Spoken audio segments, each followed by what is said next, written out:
There's always something to make you look around and say, hey, you know what? I live in a pretty great country. President Trump is calm, on point, on his game. And unlike the last guy, he is competent and coherent. Come on, man. We're not bending the knee anymore. We're here to take a stand for God and country. This is the Steve Gruber Show. Yes, it is. And live from the heartland and fighting for you from the foxhole freedom, I'm Steve Gruber. Who do you want in your foxhole?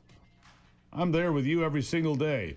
It's just breaking daylight. We've got a lot of breaking news to get to today, so prepare yourself. Here are three big things you need to know this hour. Number one, the runaway leader in the polls in the New York City race for mayor is Zoran. He has a 19-point lead over the former governor. It looks like a communist will soon take over. When he does, that will be great for conservatives, we hope. Number two, Zelensky, not on the guest list for the upcoming Alaskan summit between Trump and Putin, and he is throwing an absolute fit over the snub. And then number three, today marks the start of something special. I guess I'll just call it Gruber's Most Wanted. How about that? Gruber's Most Wanted. A comprehensive case against some of the worst in D.C. in the swamp and the sewer. The career criminals, politicians, the ones who have done this nation dirty, ignored the folks like you and I, and lined their pockets and screwed America. They're the ones that need to pay the piper. I don't know how many the list will be, but it'll certainly be a lot longer than 10, I can tell you that. They're going to come in no particular order. So let's get to it. As I do, who would you want on your most wanted list? If you were doing it, who would be on your most wanted list? I want you to follow me on X, Truth, Facebook, all of them. Follow us live here every day on YouTube. I'm going to be asking you, so give me a follow and chime in. What do you think? Today I'm starting with somebody pretty obvious. Rookie California Senator and veteran dirtbag Adam Schiff. Longtime leader, but serial cheater of the Democrats. It's a wonder he still has his place in Washington or committee assignments at all for that matter, because it's clear beyond the shadow of a doubt at this point that he'll do and has done whatever it takes to further his own interests, that of the far left of the Democrat Party, including breaking the law. FBI Director Kash Patel has released a memo, as you know. And John Solomon broke the story that shows beginning back in 2017, a Democrat whistleblower was repeatedly warning the Bureau that Schiff was intentionally leaking classified information with the express purpose of smearing and undermining President Trump and damaging the presidency as a whole. And what happened? Nada. Zilch. Nothing. Predictable, but that may finally be changing. Here's the memo.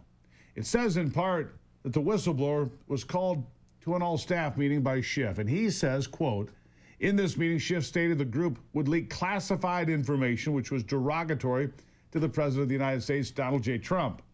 Schiff stated the information would be used to indict President Trump, intentionally leaking classified information to destroy the president. Clearly criminal behavior. When the whistleblower stated this would be illegal, didn't cause a second of pause to Schiff or his henchmen. Instead, they said, no, don't worry about it. You won't be caught anyway. It's how bold these people are. It's how bold these people are. They know what they're doing is illegal, and they don't care. They assume they won't be held accountable because they never have been. It's up to our justice system to prove them wrong now. The FBI did the exact opposite. They did nothing. They affirmed that, hey, even if you are caught, we have bigger fish to fry, like compiling a fake Russian narrative to go against Donald Trump as well. We have our work to do. You do yours. Leaking classified information is a violation of, well, several things, including the Espionage Act. This is a blatant violation. You don't even have to prove intent to get someone on this one, but this is as intentional as it gets. This is a breach of security clearance obligations, a violation of House rules, abuse of office, and it should result in these things: fines, jail time, and at the very least, expulsion from the United States Senate. Congressman Eric Swalwell implicated time and again. In fact, there's brand new documents I just looked at. He's implicated in this entire scheme as well, as a leaker as well. I want him brought to justice right alongside Shifty Schiff. Schiff lived and breathed the Russia hoax. Here's a montage just to remind you of just how low he was willing to go. some of the time you spent on air trying to perpetuate this fairy tale. Listen.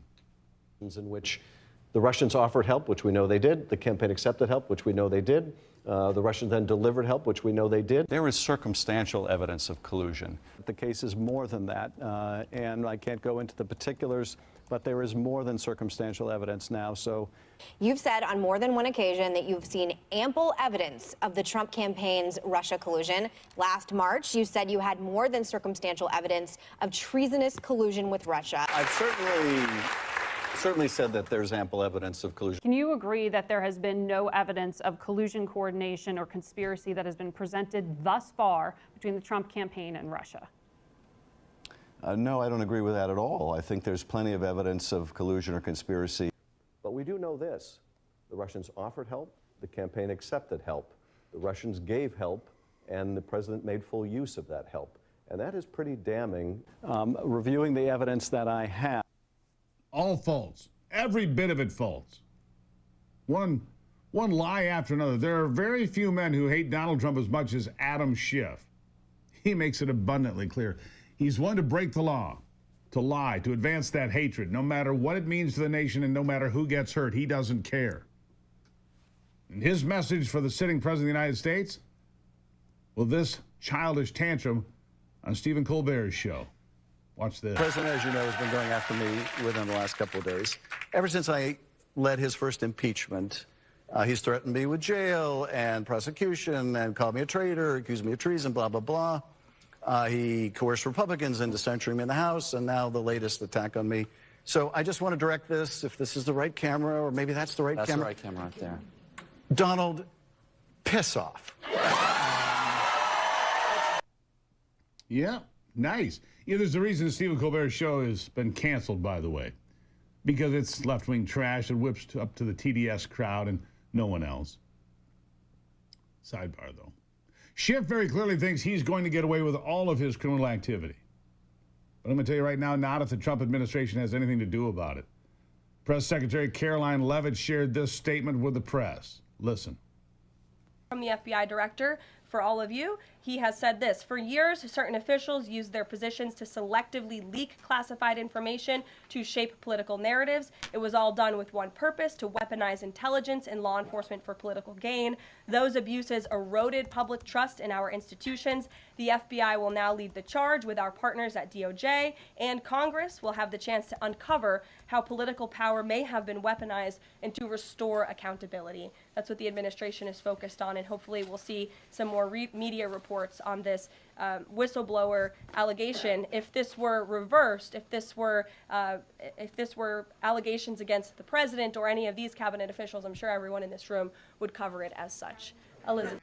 As always, a thorough investigation takes time, and we'll continue our investigation here, providing you with Gruber's Most Wanted. Thank you for being here. Remember to follow us on all those social media platforms so you can stay well informed. Let's say Truth Social, X, Facebook, all of them. And watch us live on YouTube every day as well. We'll be right back.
As always, a thorough investigation takes time, as I mentioned before the break.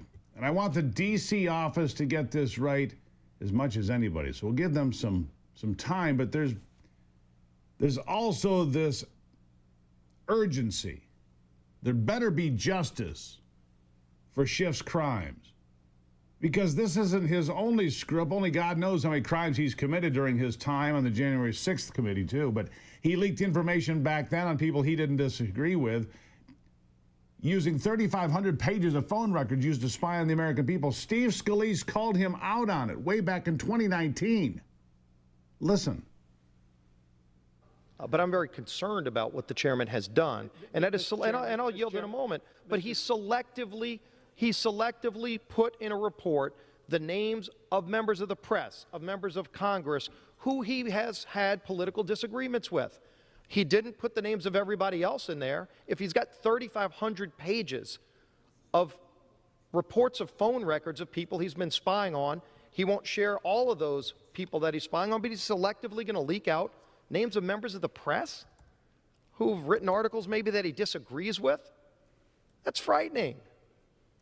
That would be an abuse of power, but we don't know because the chairman won't share the details of what he's up to, but he did selectively put some of that in a report that wasn't even discussed in the hearings. And so, yes, it raises alarms, it raises concerns, and I would hope we get to the bottom of it. I would hope we get to the bottom of it as well. You know, there's a reason Joe Biden issued a pardon covering Adam Schiff's crimes while he was serving on that committee. Because the long list would have been, well, remarkable if the Justice Department would have ever even looked at it, which we don't know. And knowing what we know today about the auto pen pardons, I think this is something that the DOJ should keep an eye on. You know, there's a good chance those pardons are null and void, or at least they should be. They weren't signed by Joe Biden. They're authored by his staff and written by a computer pen. It's worth mentioning that the man is also under investigation federally for what looks like a decades-long scam in the game of mortgages. Yeah. The FHFA sent a criminal referral to the DOJ alleging Schiff committed mortgage fraud for years. For years, from 2003 through 2019. He's accused of lying on five Fannie Mae mortgage applications, claiming his $870,000 Maryland home was his primary residence, while also claiming a California condo for tax breaks. This double dipping saved him tens of thousands on loans and taxes.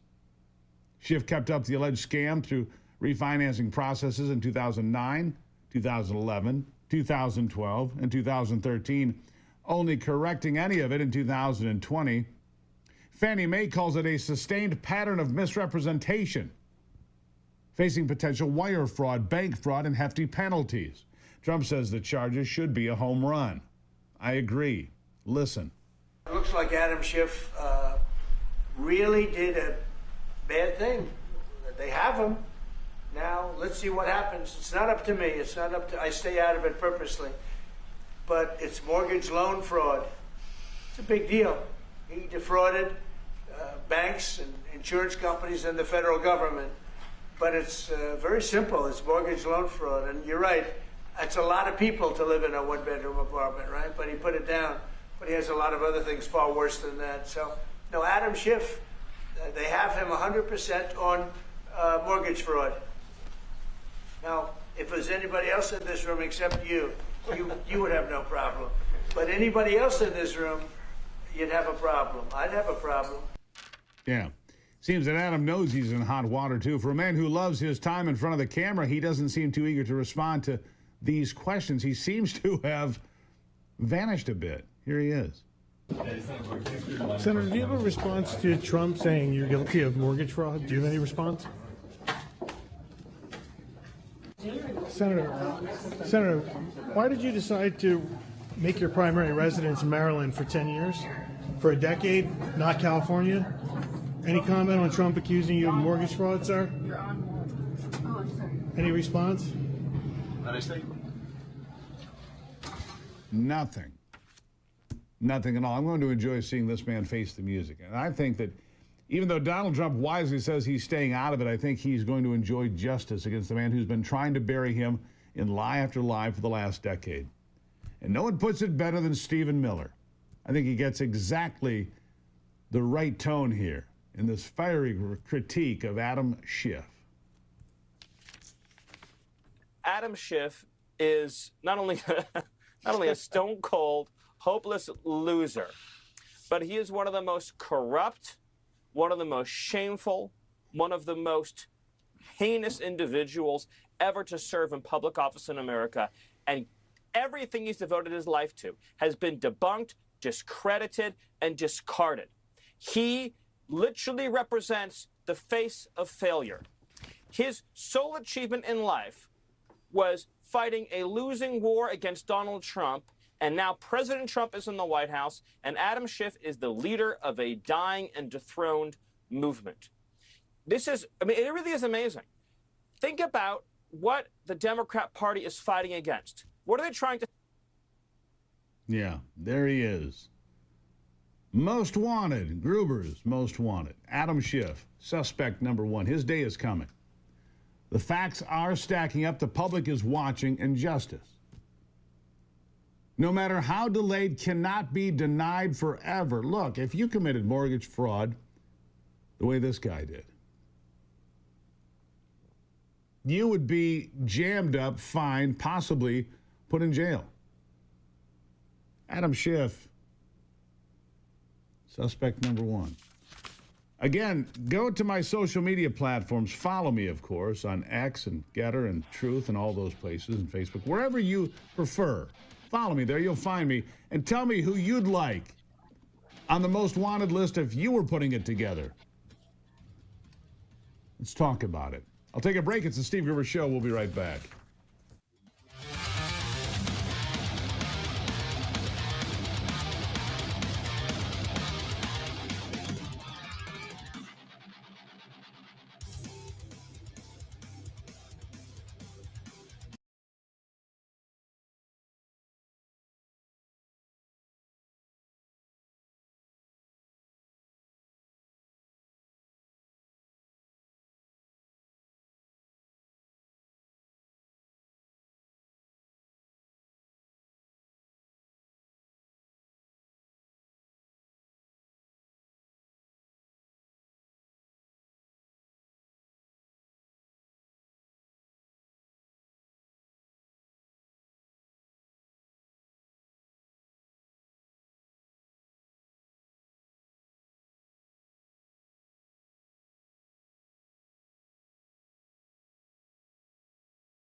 All right, have you ever heard someone say, this is unconstitutional? That's unconstitutional. Easy to hear bold claims in the media, but have you ever taken the time to really understand the United States Constitution yourself?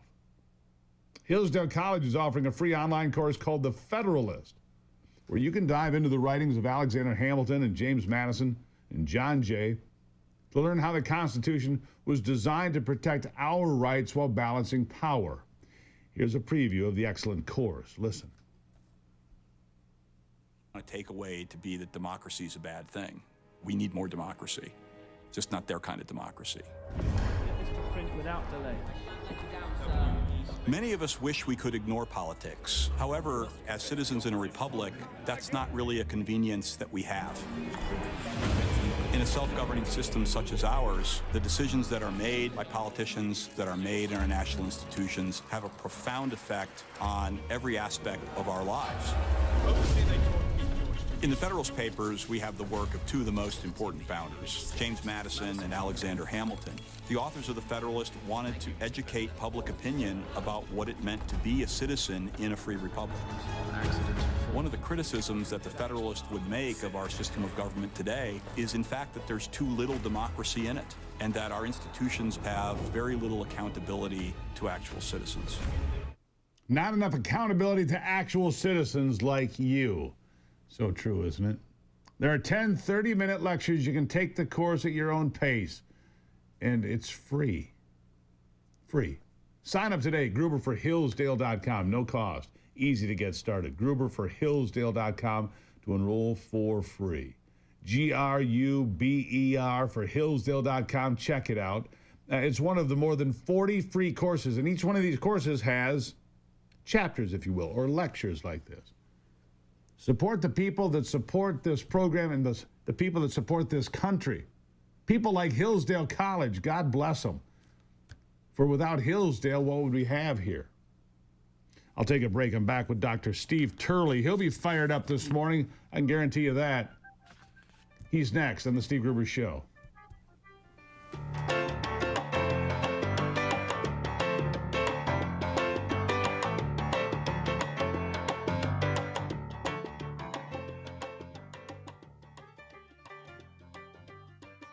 Dan Hicks with Paul Azinger.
Well, so much going on. And again, I'm going to be looking at your feedback here. Your most wanted. Look, Adam Schiff is as guilty as sin for all of these folks. But I was looking here at some of the other bits of information that are coming through. Cheryl Atkinson posting some interesting stuff about the papers that are coming through.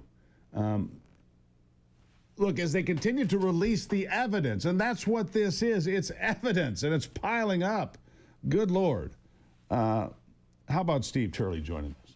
Dr. Turley, I want you to weigh in. The evidence is overwhelming at this point. He joins me now, an internationally recognized scholar, speaker, and overall good guy. Dr. Steve Turley here with me today. No, wait, we're going to make a quick adjustment there. The evidence, there's more documents today. And the evidence points at James Comey. The evidence points at Eric Swalwell. These are the new documents saying that these people were intentionally leaking. Comey's game was leaking the stuff out by way of a professor at Georgetown. So he would use that as a conduit to get his information into the New York Times. All right, Turley, are you there? There I should be here, yeah. Gosh darn it, there you are. Texting with your guys. Hey, I'm here. I'm in the green room. Hey. Just keep pushing buttons until something happens. That's what we do around here. That's it, man. We're technical illiterates, but we get there. Exactly. Yeah, I'm listening to your setup, and you're absolutely right. Look, the situation is so interesting because someone is engaging in criminal behavior here. A whole lot of someone's. You know, here's what I started today. Yeah, you probably didn't hear the top of the program. I've started my own Gruber's Most Wanted, and I started with Adam Schiff because look, we're gonna just put out the case against each one of these people. It's gonna be Adam Schiff, James Comey. I mean, John Solomon. The work that he's doing, exposing this and tying it all together. I mean, I have to give credit where credit is due. And my God, Comey was, as we knew before, we knew this, Turley, he was funneling the classified information through a professor who was then taking it to the New York Times. It was an ongoing criminal enterprise. There is not a statute of limitations for that, by the way. What do you say? Right, exactly. Well, and again, the key here, especially with Schiff, who's being accused of deliberately leaking classified information to damage Trump back in 2017, that's a felony. It's either he did that or this whistleblower making the accusation is a criminal because it's a crime to lie to federal investigators. So that fact alone adds a lot of credibility to all of this. I mean, the fact that this whistleblower would face criminal liability for providing false information to the FBI suggests that he or she is indeed telling the truth, which then means that Schiff did commit a felony. That's right. And I stand corrected here. I need to make a correction here. It's not unlimited. There's a 10-year statute of limitations, which means we've got plenty of time on the clock here because there's a 5-year statute to begin with, but it's 10 years if you're leaking information intentionally. Well, obviously, this is intentional, right? You add to that Schiff's pattern of behavior where he repeatedly made false claims about possessing secret evidence of Russian collusion that was never produced. He ended up getting censored in Congress for that. It certainly suggests this whistleblower's accusations are in line with Schiff's public lying about Trump. It also, Stephen, it brings up questions about the FBI. So my namesake, Jonathan Turley, the law professor at George Washington University, he's noting that this whole situation raises important questions about the FBI's handling of the original whistleblower complaint. This is from 2017. So did the FBI fully investigate these allegations or did they cover them up? Were there other staffers who were allegedly present at that meeting where Schiff purportedly admitted to leaking classified information? What did they tell investigators? Were they ever asked? Obviously that would corroborate or refute the whistleblower's account. I have a feeling it's going to corroborate it if everyone's saying the same thing under penalty of perjury. So again, either Schiff is as guilty as sin or the people making the accusations are. Somebody is a criminal here. Well, and why would anybody make it up? I mean, course, that's what, right. There's no logic to that. So we're just going to go on the assumption that this whistleblower is telling the truth, because why would this person put themselves in harm's way for no particular reason? Now, What we have is another document, Catherine Herridge. There's a few great reporters in the wild. Catherine Herridge, John Solomon, Cheryl Atkinson. There's just a few, not many. She has released a newly declassified FBI interview summary from 2017, who again points to Schiff being the person inside the Intelligence Committee. But here's a quick note. Noted that Swalwell has been the source of a lot of the leaked information and had to be counseled to be more careful. Eric Swalwell, another one of the leading suspects. I mean, they were all in league together, Turley. This was not just an isolated incident of one guy trying to go after the president. It was a coordinated effort. So therefore, it becomes a conspiracy, part of the grand conspiracy. And I come back to RICO statutes. If you're operating in this way, it's an organized criminal activity, is it not? Yeah, and it's also trans-jurisdictional. So it does not have to be tried inside the corrupt D.C. court system. It can be tried anywhere, as I understand it. From a constitutional perspective, if you are dealing with some kind of collusion and conspiracy, just like illegal money wiring, it is trans-jurisdictional. You can literally have a grand jury in any court jurisdiction, which is important because let's be blunt and realistic here. There's not a single corrupt jury inside DC that's going to bring these guys down. It's good. This is going to be the DC swamp, juridical swamp. They're going to have to be held accountable by some judicial system, court system outside of DC, and that's the golden ticket right there. Yeah, welcome to the golden state of Florida. That's what I'm thinking. Yeah, exactly. Your Panzondi's old stomping grounds. Exactly. Yeah. Exactly. All right, speed round time, Turley. We got about a minute and a half. I'm going to give you a couple. Are you ready? A brand new poll shows Mamdani winning by 19 points over Cuomo. We're going to have a legitimate communist as the mayor of New York. And I heard George Will talk about this. He thinks it's a great idea because it'll just demonstrate how bad socialism and communism are. Thoughts? Yeah, has George Will been right about anything of late? I mean, I don't know. Yeah, well, the good news is, the best Mamdani looks like he's going to pull off is the high 40s, mid 40%, and he's proof that the woke left actually splits the left and unites the right. So the best, you take any woke issue, you take any commie issue, the best it's going to get on the left, ironically, is about 50% support. The other half of the left, the Bill Maher half of the left, are going to absolutely reject it, whereas the right is totally united against it. Yeah, the problem is in New York, you're still not going to win with the right united because you have no candidate, and he should just leave the race, to be honest with you. And at a national level, to the extent that he's the poster boy of the Democratic Party, we couldn't have a better one. Right. We got about 20 seconds on this one. Zelensky is not invited to the party, and he's a party pooper over it. What do you think? Yeah, this is great power politics. It's a new multipolar world, and Russia and the United States are remaking the map, regardless of what the European Union and Ukraine thinks. It's Yalta 2025. That's what it is. Yalta 2025. Turley, I'm glad you were here. As always, my friend, we'll talk soon. You're the best. You're Steve the best, Turley, Steve. everybody. Well, no. You're the best. Okay. You're the best. We'll be right back.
Jumping right back in and not slowing down. My foot is on the gas because there's so much to cover any given day. Your good health being one of those things. Robert F. Kennedy Jr., who I got to know quite well during the 2024 election season, spending time with him and talking to him at different times, including a 2-hour live event that I hosted with him.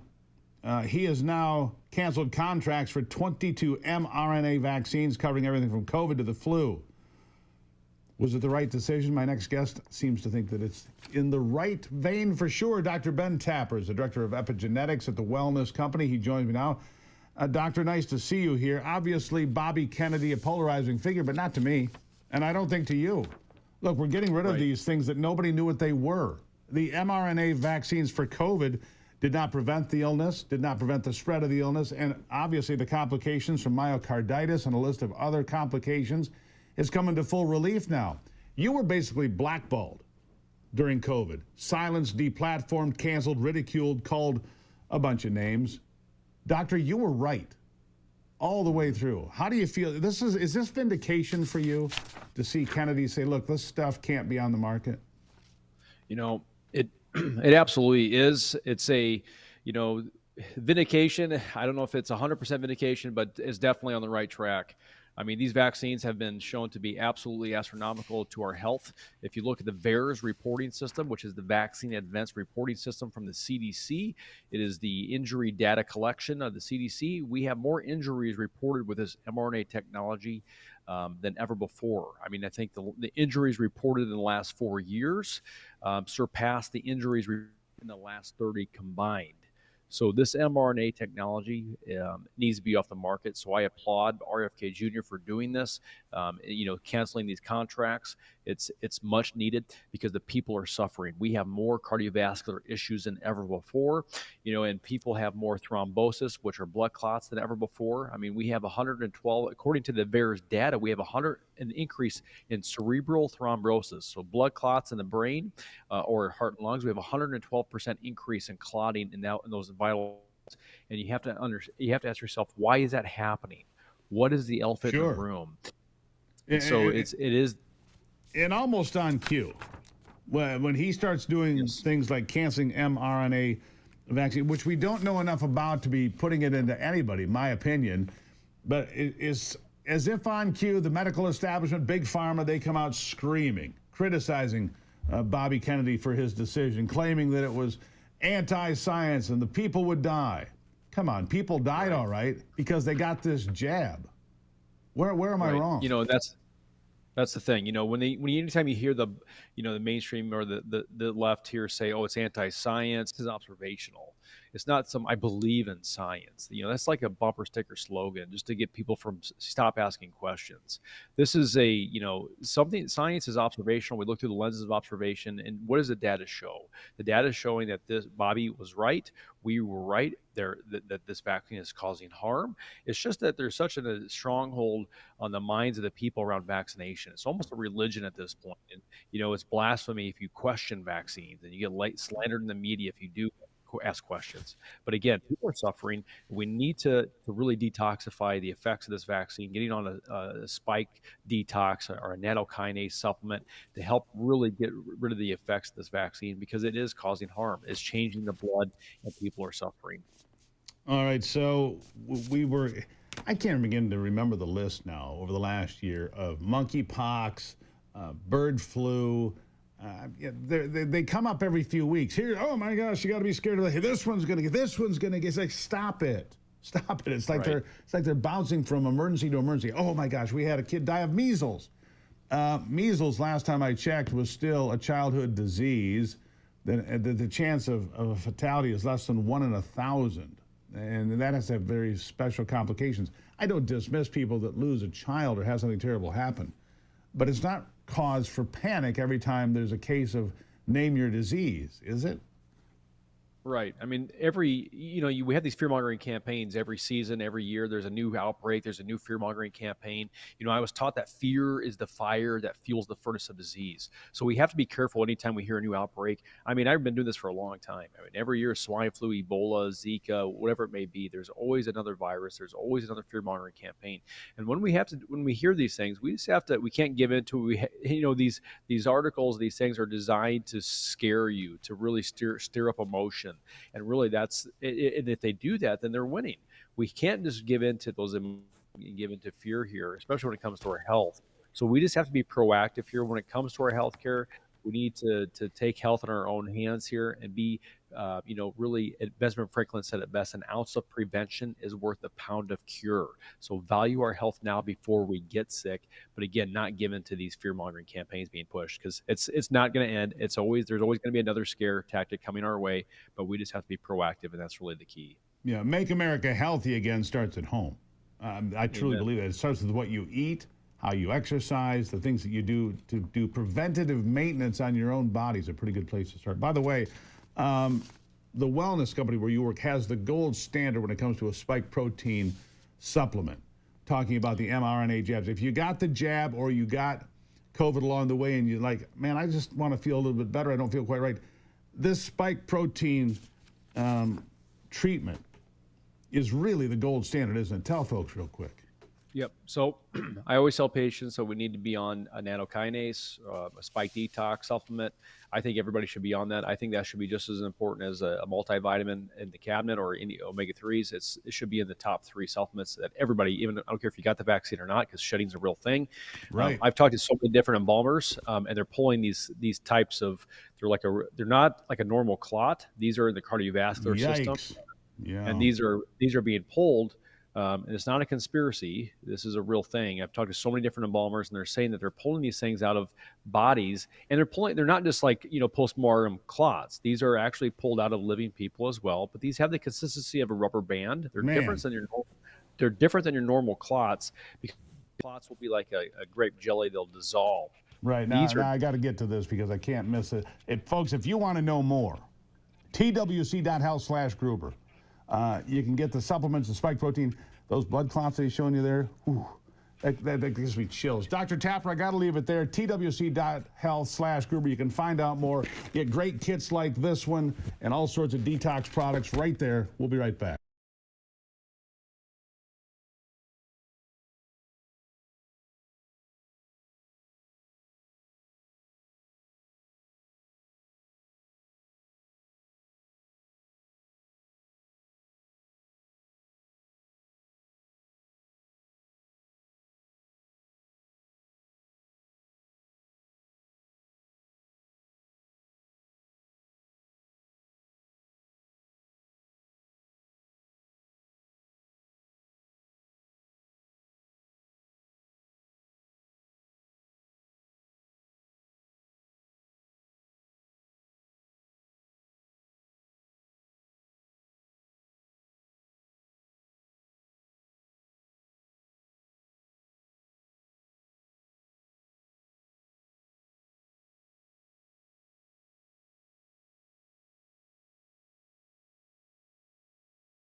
Yeah, by the way, I just want to make sure we didn't rush that in too much. If you have an interest in the spike protein cleanse, if you will, you can get it at the Wellness Company. These kits, by the way, I keep them close by.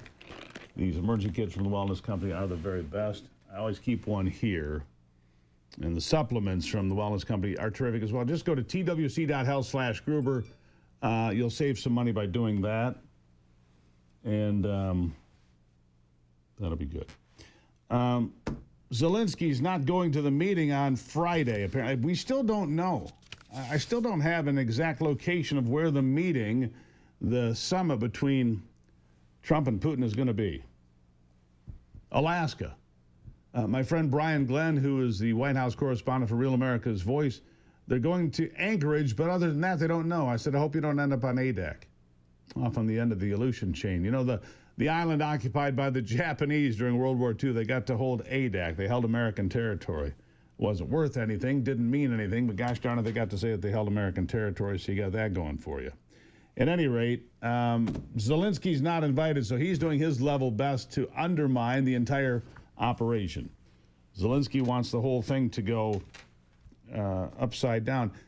And I can almost understand that. Look, here's what's happening. It's Yalta 2025, like Turley and I were talking about, because potentially Trump and Putin will sit there and say, here's how we're going to carve up Ukraine. But having said that, Crimea is not going back to Ukraine. It's been since 2012. It's been held by Russia. It's not changing. The Donbass and the eastern portions of Ukraine have always considered themselves to be Russian. It's not going back either. So you can take a smaller piece of real estate and call it Ukraine, or you can perpetuate this war. There are no easy answers here, my friends, but I would pick an end to the war over all of that. Yalta 2025 is what that looks like. Still to come, we're going to talk about the economy. The economy doing better than expected. Again, the market's wild yesterday. The NASDAQ and the S&P setting all-time record highs yesterday. If you have a 401k, you had a good day yesterday. The Dow was up as well. The other two just on fire. We'll talk about it. Remember, watch us live on YouTube. Every day you can watch me live on YouTube. Lots of comments. We'll see you there when we come back.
something to make you look around and say, hey, you know what? I live in a pretty great country.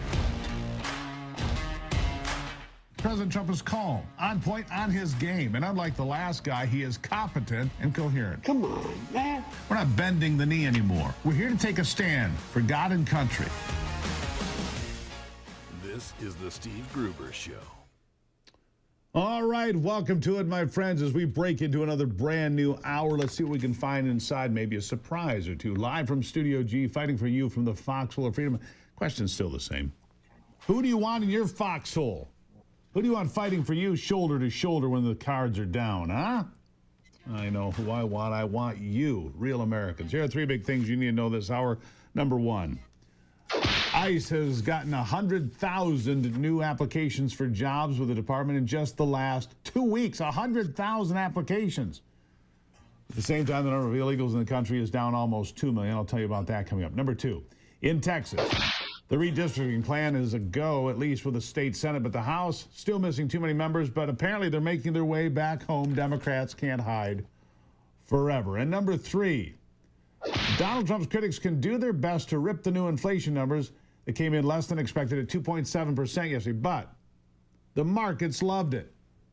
Both the NASDAQ and S&P 500 set all new record highs. The Dow soared as well. It's good news. More good news on the economy. And look, is it perfect everywhere? No. Are some businesses being pinched by the tariffs? Yes. Is America in general on a better path? I would say so. Peter Navarro says the economic numbers are better than you realize, which is why the markets jumped big on Tuesday. Listen.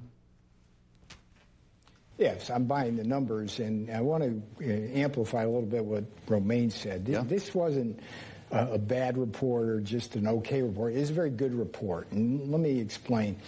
The core, the CPI came in at 2.7%, which seems significantly above target. But in fact, the Federal Reserve uses another gauge called the Personal Consumption Expenditures Index. We love the PCE. And that one runs 0.2 to 0.4 lower. Okay, so we get closer to target.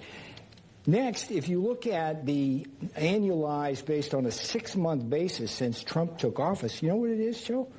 1.9%. 1.9%. So then when you dive into the individual numbers, you had energy prices down. That's a very big deal. You had food prices flat. That's good. Yeah, that's good. Here are the other things. Let me give you the numbers here. By the way, Bitcoin today, 120,500. It's on its way to an all-new high again today. On the stock market, the Dow up 483 points. The NASDAQ up 296. The S&P up 72. The point is, look, gas is cheaper than it was a week ago, a month ago, a year ago. Eggs are down. Is everything perfect? No. No, it's not.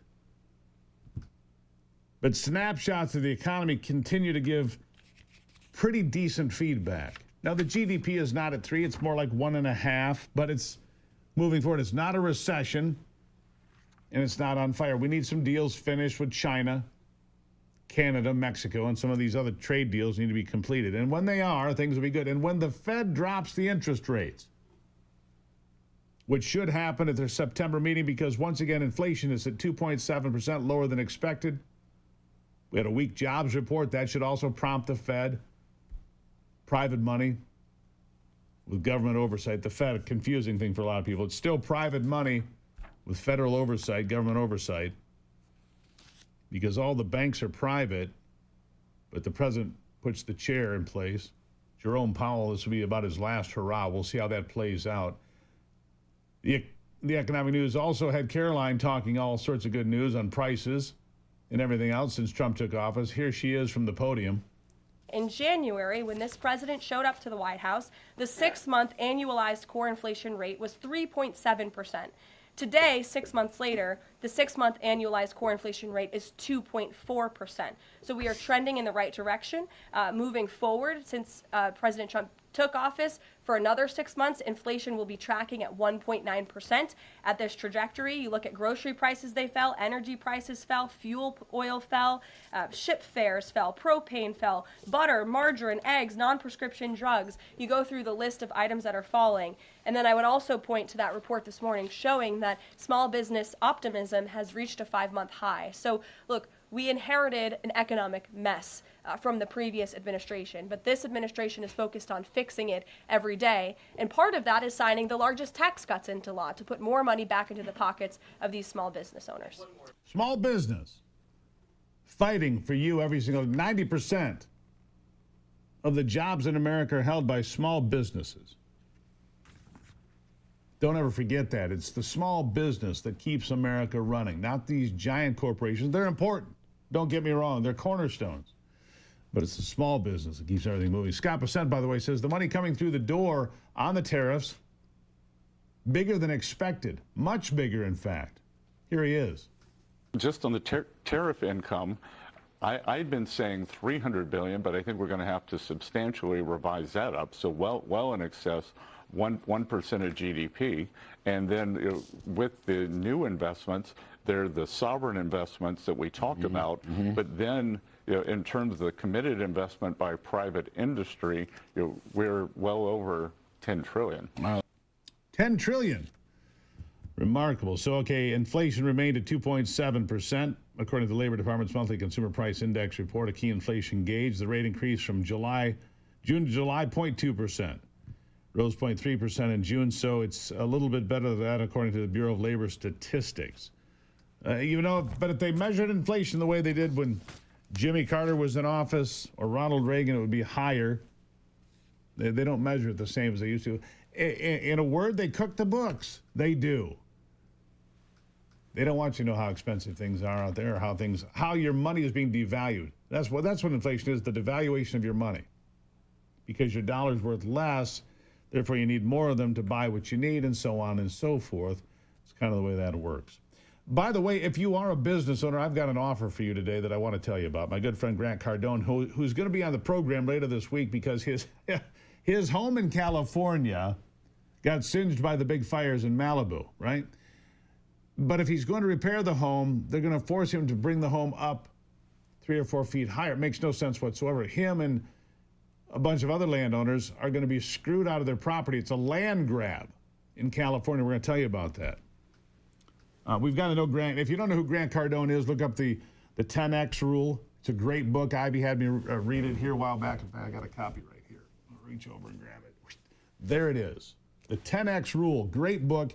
If you're in business, if you're one of these business owners in America, you want this book. It'll change the way you think about running your business. In fact, maybe you'll actually think about running your business. Important thing. Well, I've got a chance for you to get a free call today. Go to Gruber 10X, Gruber10X.com. Free strategy call with Grant Cardone's team. Are you doing everything you can to make your business run well? If you're being pinched by tariffs, they've got ideas. If you're not being pinched by tariffs, they've got ideas. They know the fault and the problems that you run into as a small business owner. They've been through it, all of it.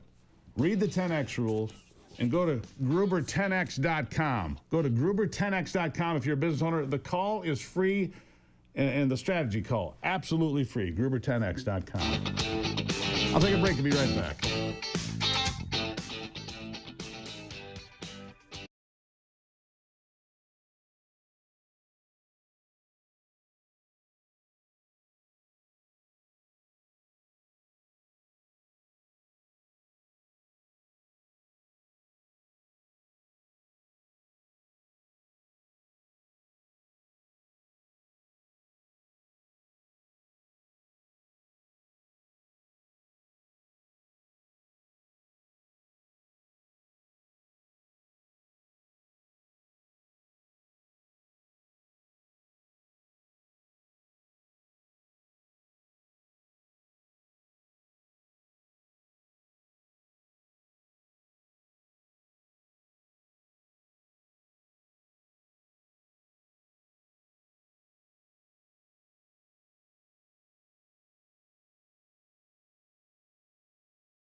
You know, we've heard this before, but, you know, when the evidence comes out, I still find myself to be shocked and surprised.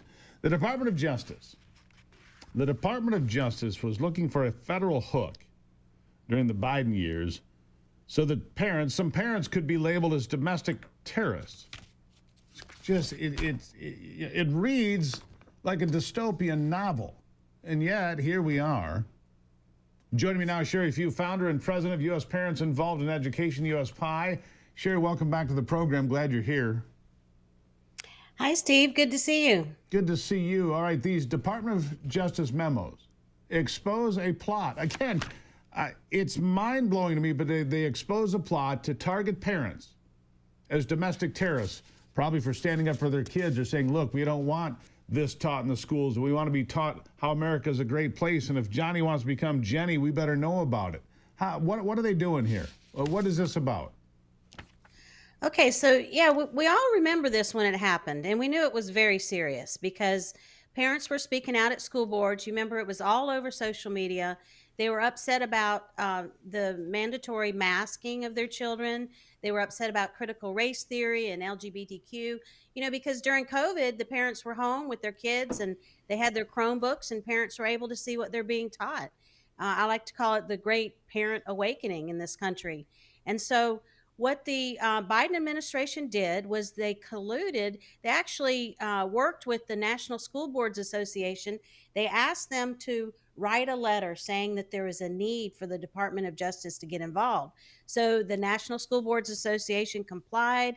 They wrote this scathing letter about how administrators and teachers were at risk for the harm, that they were going to be harmed by these parents who were being violent and all of these things that were exaggerated.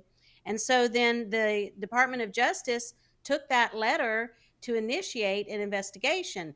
And so what's come out now through FOIA requests that were made by the Alliance, the America First Legal, is they did a FOIA request and they got all these emails, and now they see the back and forth emails in the Biden administration.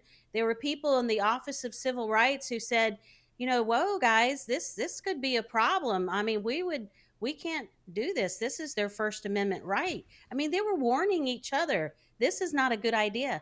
But they steamrolled ahead, as we all know. And then the Merrick Garland memo went out, and parents were painted in the light of being domestic terrorists. And then there was more collusion on the local level with local law enforcement and school boards. So they all ganged up. They weaponized the government against parents.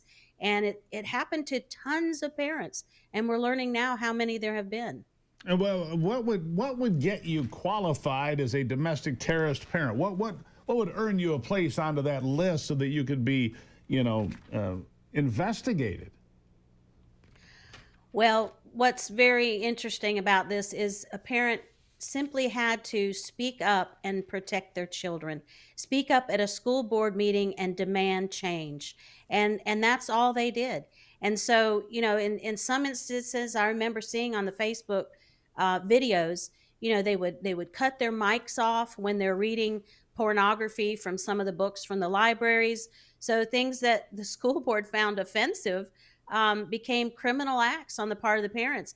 The school board and adults in the room couldn't listen to the pornography, and yet it was okay for children. So these were the types of acts that simply, again, just parents trying to protect their children, speaking out, exercising their First Amendment right, and their right to protect or direct the upbringing of their children. Yeah, speak up, be silenced. I mean, that's kind of what you're telling me, Sherry. Speak up. And I remember the one guy that sticks out to me the most.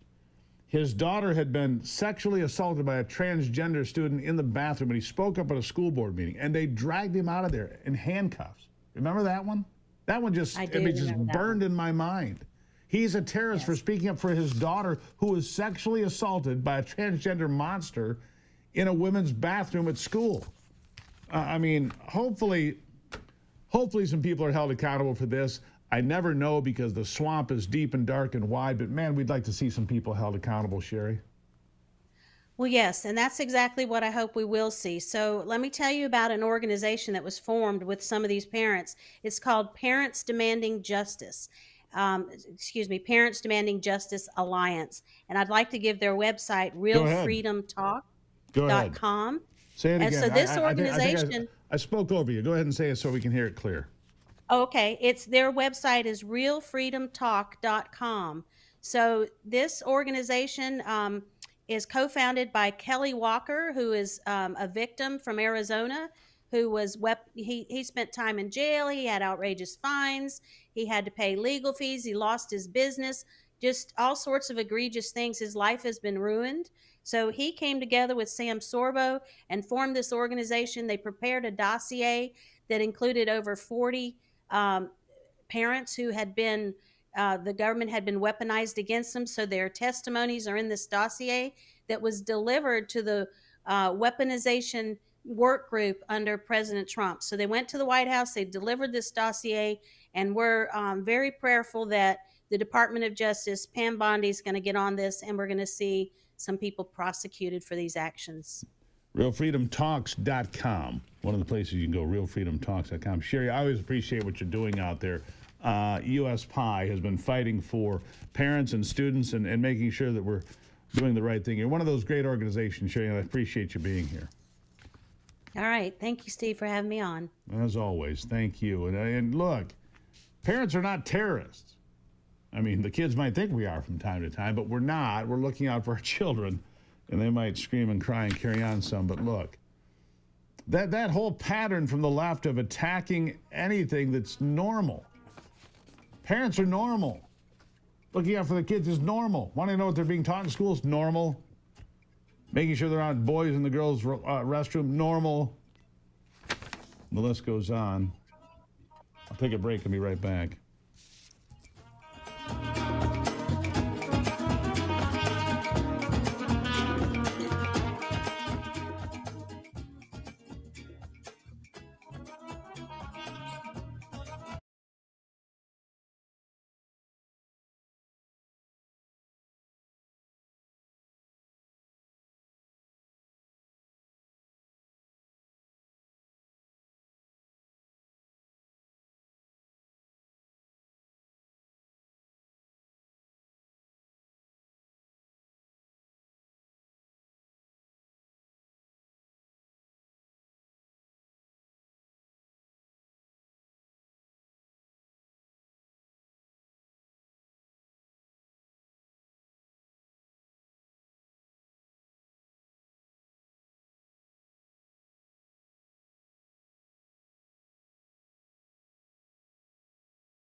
All right, well, here's a statistic that I think it's an important stat that says a lot.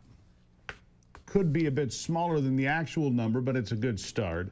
The illegal alien population has dropped 1.6 million since Trump took office.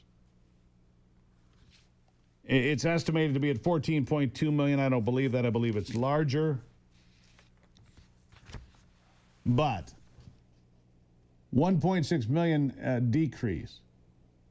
The Center for Immigration Studies conducted the survey based on the Census Bureau's monthly current population survey. The think tank study found the total foreign-born population in the U.S. dropped by 2.2 million from January to July. That number included 1.6 million illegals. So 2.2 million out. The CIS research director, Stephen Camarata, told the Washington Times the illegal immigrant population increased from 10.2 million at the start of the Biden administration to at least 15.8 million in January. It's now at 14.2 and dropping quickly. Illegal aliens come to the U.S. at about 120,000 new people each month, but over the last 6 months, the illegal immigration population has dropped at a rate of 270,000 a month. Yep, that's what I voted for. There's no question. Some illegal aliens returned home, others gained legal status, some died. As a result of the decreased foreign-born population, the total U.S. population could decline this year for the first time since the 1930s. Good news. In my estimation, that's good news. Glad to have you here, by the way. This part of the program brought to you by my good friends at Wolverine Water. Wolverine Water is Michigan's premier water treatment company. I've been using it for years. Long before I ever had this program, I was using Wolverine Water Systems equipment. Why? It's the best. It's the best. American-made. Bought and sold by your Michigan friends and neighbors. WolverineWaterSystems.com. You can find out more. Tell my good friend Paul Mahaney over there I sent you over. They've been doing it there for 75 years, making pure, clean water. Best there is. WolverineWaterSystems.com. I'll be right back.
I watched a short clip of Charlie Kirk this morning on an X post talking in the UK and explaining to them that they're on a path that Christians will soon be the minority to Muslims in the UK.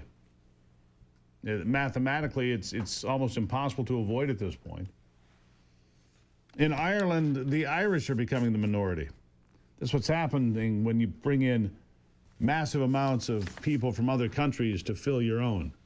Suddenly, you're a stranger in your own country. Peter McElvenna is the host of Hearts of Oak UK. He's a podcaster, and I wanted to bring him in because he's from the UK, and I want to talk about some of these things. Peter, thank you for being here. Oh, thank you for having me on, Steve. Great to be with you. Greatly appreciate you. Look, I see these clips about the UK, about the different things, about neighborhoods being taken over and people being stopped from telling the truth. You can't even do a Bible passage out of the, to talk scripture on a corner without being harassed, potentially arrested. I see this, but tell me, is it true?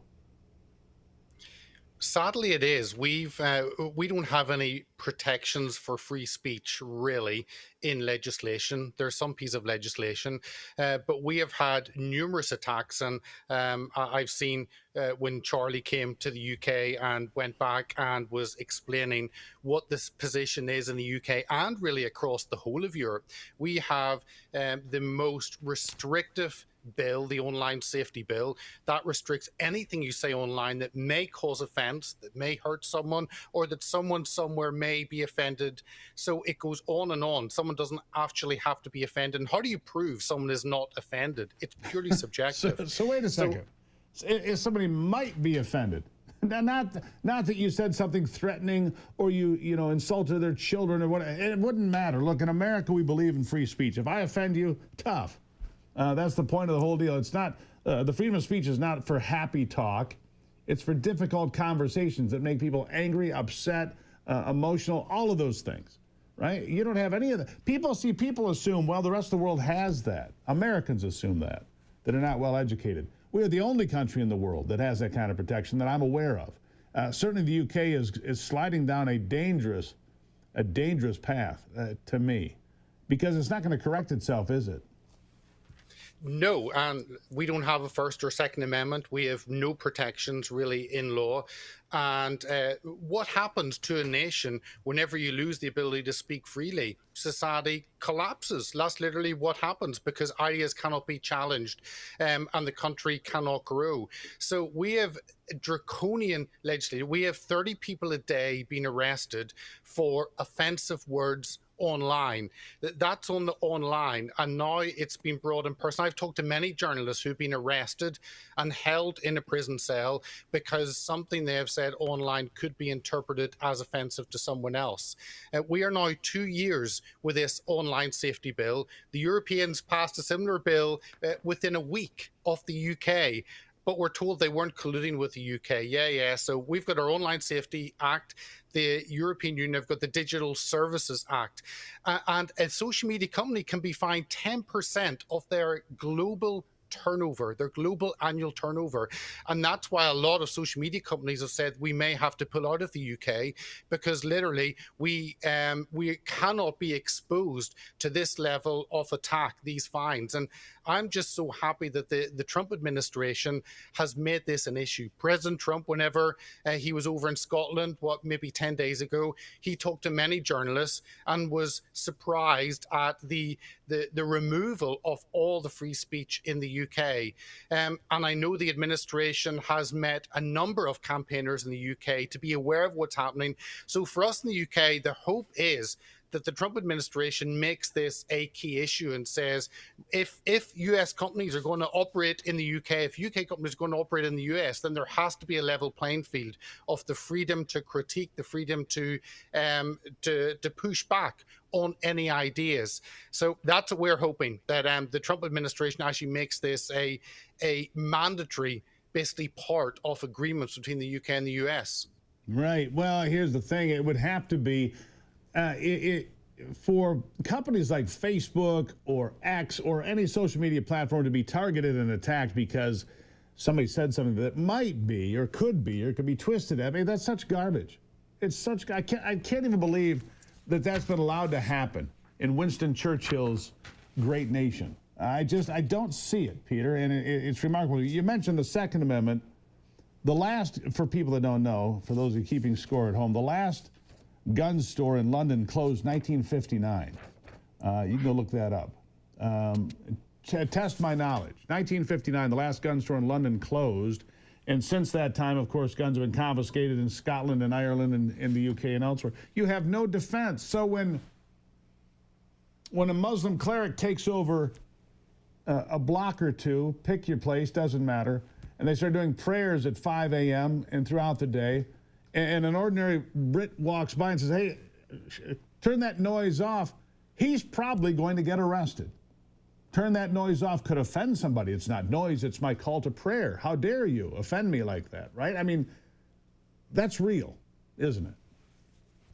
It is, and I agree 100% that this is the big concern that we've had through mass immigration and through Islam, which doesn't want to adapt, doesn't want to integrate, doesn't want to become part of the society, and wants to keep separate. No, they want Sharia. Yep. And we have Sharia courts in the UK. We have 70 Sharia courts running in the UK. And this is a warning to the US that we passed what they call the Muslim Arbitration Tribunal Act. And this was the government, I think it was Tony Blair, basically saying, you deal with your problems in your community, and then our police, our courts can be freed up. So it was basically just passing the buck in terms of law enforcement and in terms of legal systems. So we have 70 Sharia courts. It's not just, it's opening the door so they can have their own system of justice internally and separate from, and therefore running against the legal and justice system of the United Kingdom. Will the United Kingdom be here in 20 years? I don't think so. At the moment, there is no massive political pushback. I know Nigel Farage with the Reform Party is doing very well, but he's pulled back on engaging Islam because it's unwise, because the backlash, if you begin to question that, can be brutal. And therefore, he's pulled back. And we have the one figure for you on the demographics. Lord Pearson, I remember, asked a written question to the government asking about the population increases between 2001 and 2016, so a 15-year period. And the UK population went up 10.7%. The Muslim population went up by 111%. Yeah. That is 10 times difference. Here's my last question for you, are. Peter. Here's my last question for you, because it gives me a headache. But it's really, to me, the only question, having heard this. Who gets the nukes? That's what J.D. Vance talked about, didn't he? I never heard J.D. Vance say that. I'm not aware of that, but who? That's all that occurs to me. Who gets the nukes? I got 20 seconds here. I'll give you the last word. No, J.D. Vance said the UK could be the first Islamic country in Europe that is nuclear weapons. That's a huge concern. So that's where we're going. I don't think you would allow that any more than you would allow Iran to have nukes. Absolutely not. Absolutely. Sadly, Peter, good happen, talking to you. You come back anytime. We need to keep an eye on what's happening in your country, sir. Thank you. Thank you, Steve. You can find him at Hearts of Oak UK online at Hearts of Oak UK. Unless, of course, he offends somebody, at which point he'll be in prison.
Well, top of the morning to you as we continue in. Here's the first day netted something like, let's see here, what's the number? 23 arrests.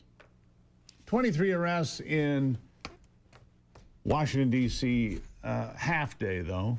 I saw videos when I got up today of FBI, DEA, ICE, Metropolitan Police, which is what the D.C. Police Department is called. It's called the D.C. It's Metropolitan Police Department. But National Guard troops also on the streets. I saw them walking around Georgetown. Georgetown, not particularly a dangerous area, but look, they're cleaning up the whole city. 23 people were arrested as part of Donald Trump's move to crack down on crime in the nation's capital. On Tuesday, the mayor there, Muriel Bowser, met with federal officials to discuss coordination and strategy for the federal law enforcement presence. What I'm focused on is the federal surge and how to make the most of the additional officer support that we have, she told reporters. We have the best in the business, and MPD Chief Pam Smith, to lead that effort and to make sure that the men and women who are coming from federal law enforcement are being well used, and that if there's National Guard, they're being well used. So that's almost conciliatory, right? Almost conciliatory. But not acceptable to a lot of... How would more law enforcement be opposed by anybody? You've got a city with a high crime rate. Well, crime is down. Is it gone? Well, what do you say to that intern to the mother of the intern who was murdered here recently? What do you say to the parents of those two Jewish young people that were planning on getting married that were gunned down? What do you say to the Uber driver that was murdered brutally on the sidewalk by teenagers? You just tell them, well, crime's down. Sorry about your luck, but crime's down. I mean, come on. Who is opposed to better law enforcement? Except for me when I'm getting a traffic ticket. That's different. Cleaning up D.C., unacceptable to the left wing. Some of them are pretty unhinged, whack jobs. Here's an example. All right, it's August 11th. I am outside Union Station in D.C., where folks on the ground are telling me that they are about to start rounding up unhoused people tonight. The folks here at the encampment in front of Union Station are handing out these whistles to give to unhoused folks. That way they have a way to call for help if they are kidnapped by federal law enforcement. So if you're in the area and able to swing by right in front of Union Station, they have tons of these. Bring them back to folks in your community so they have a way to call for help. If you are not in DC, I'm going to tag Free DC Project. They are an excellent organization helping the community here locally. Definitely follow them, support them if you can, and help spread the word, because this is how a fascist authoritarian regime starts. So I will be on the ground in DC reporting on the happening. So stay tuned. There you have it, handing out whistles so that unhoused people, homeless people can, get help from other homeless people, right? The homeless people are being moved to homeless shelters. That's the plan. The criminals are being moved to a shelter as well. It's called jail. Look, I've seen what happens to nice cities when they just let it go unchecked. Asheville, North Carolina, Ivy and I were there last year, and I was just shocked what a picture-perfect place with tent cities all over, and junkies and nonsense, and stores that had everything locked. That's Asheville, North Carolina. Stop it. Stop coddling criminals. Stop encouraging homelessness. Try to figure out a way to stop the addictions and so forth. Do something productive.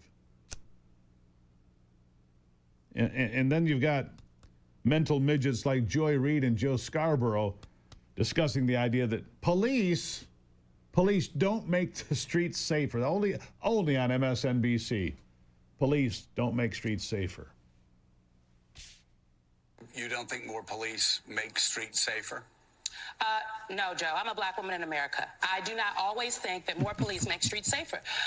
When you walk down the streets of Georgetown, you don't see a police officer on every corner, but you don't feel unsafe. So what is it about talking about places like Southeast D.C., right, Ward 8, if you will, that people say, well, we need more officers to make us safe? I think we have to rethink what safety means in America. Yeah, Georgetown, newsflash, is not Ward 8. They might as well be on two different planets, all right? And I'm serious about that. Caroline Leavitt laid out the plan for cleaning up D.C. and the laws that make it legal and necessary so that anybody could understand in simple terms. Here she is. The Metropolitan Police Department, with the support of the new federal agencies who have been surging on the streets of the District of Columbia, are going to enforce the laws that are already on the books here in Washington, D.C. For far too long, these laws have been completely ignored, and the homelessness problem has ravaged the city. So D.C. Code 22-1307 and D.C. Municipal Regulation 24-100 give the Metropolitan Police Department the authority to take action when it comes to homeless encampments. So homeless individuals will be given the option to leave their encampment, to be taken to a homeless shelter, to be offered addiction or mental health services, and if they refuse, they will be susceptible to fines or to jail time. Again, these are pre-existing laws that are already on the books. They have not been enforced, which is part of the reason for this federalizing of the National Guard to bring in this assistance for law enforcement. While we are targeting criminals and trying to remove criminals off of the streets, we also want to make D.C. safe and beautiful, and that involves removing mentally disturbed individuals in homeless encampments as well. So we will be using these regulations and code that already exists to clean up our streets. There you have it. A comprehensive look at cleaning the place up. There it is. All right, there it is. How would you argue with that? How would you say, I don't want to be cleaned up? How could you say, I don't want a better neighborhood? How could you say any of that? Unbelievable. She laid it out quite nicely. All right, I'm going to take a break and be right back. It's the Steve Gruber Show. We'll have sports around the corner.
Let's get into sports with Brock Palmbush. With a look at sports, I'm Brock Palmbush. A full schedule in Major League Baseball last night. American League winners included the New York Yankees, Cleveland, and Seattle. National League winners included the New York Mets, Milwaukee, and Arizona. Milwaukee shut out Pittsburgh 14-0 to win their 11th straight game, and Seattle shut out Baltimore on the road 1-0 to win their 8th straight game. In the WNBA, Dallas squeaked past Indiana 81-80, and New York got past LA 105-97. In the NFL, Minnesota Vikings wide receiver Rondell Moore will miss his second straight season due to an injury. He suffered a left knee injury in last Saturday's preseason game against Houston. He missed all of last season due to a dislocated right knee. In the NBA, announced the 2025-26 regular season will begin on October 21st with the world champion Oklahoma City Thunder hosting the Houston Rockets. That's a look at sports. Back to you, Steve. All right. Thank you for that, Brock. Greatly appreciate you being here, as always. Look, coming up in the next hour, we're going to sort all these things out that we've been talking about. Sherrod Brown, by the way, back in the race to be an Ohio senator. They think they have opportunity. Sherrod Brown lost, of course, in November. He lost, he was unseated in November. But he's going to come back and run against John Husted. He was the man named to replace J.D. Vance by Governor Mike DeWine. So, does Sherrod Brown stand a chance of becoming a senator in Ohio again? I don't think so. I think it'll be an uphill climb, to say the least. He lost because he was Ohio is more red than it's ever been. Good luck running for Senate there, Mr. Brown. Yeah, good luck for that. All right, we're going to take a break. Remember to follow us on all the important platforms. And remember, the best place to see the program might be YouTube. Grow the audience. Later today, I'm going to be on a host of podcasts. I'm going to be on that Hearts of Oak podcast. I'm also going to be on, what's this, number 4 in the world, apparently. I'm going to be on this podcast. What did Ivy call? Where'd she go now? I lost it. Gosh darn it. I want you to know about it so you can hear Determined Society. Yeah, Determined Society. That's what he said. I mean, stop bombarding me with notes, people. Every time I go to someone, it jumps to something else. Anyhow, Determined Society number 4, right? It's number 4. Looking forward to it. We'll be right back.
something to make you look around and say, hey, you know what? I live in a pretty great country.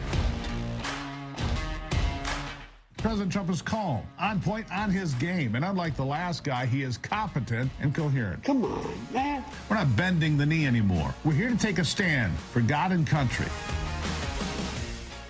This is the Steve Gruber Show.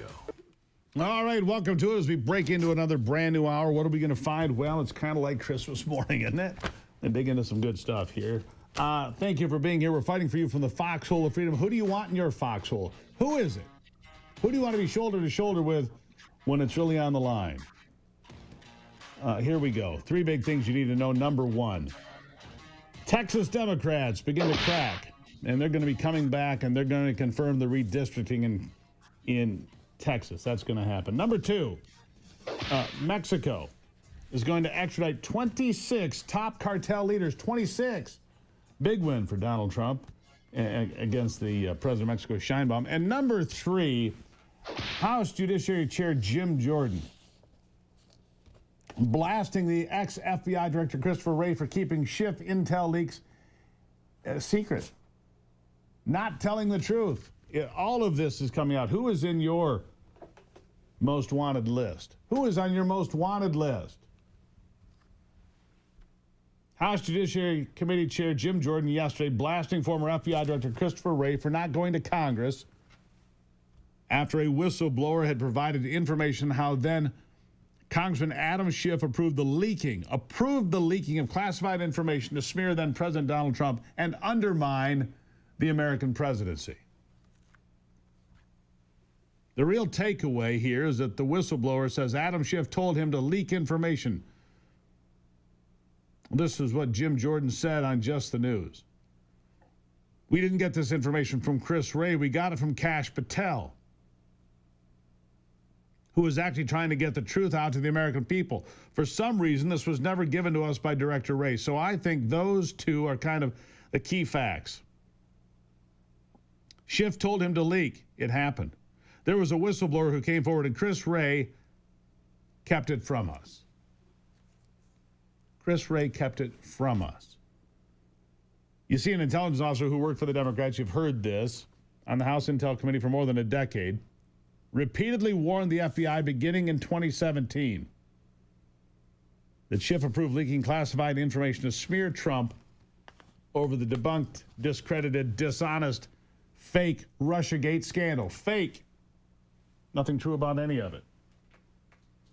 The FBI 302 interview reports obtained by Just the News state that the intelligence staff for a Democrat by party who described himself as both a friend of Schiff and who's now a California senator, of course, and former Republican House Intel Chair Devin Nunes considered the classified leaking to be unethical, illegal, treasonous, all of that. Why did we not hear from Chris Wray?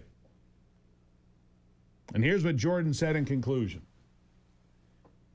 The fact that Chris Wray had this, because I believe the date in the 302, if I'm remembering correctly, is from 2023, during the Biden administration, during the Garland Justice Department, when Chris Wray was the FBI director when this all took place.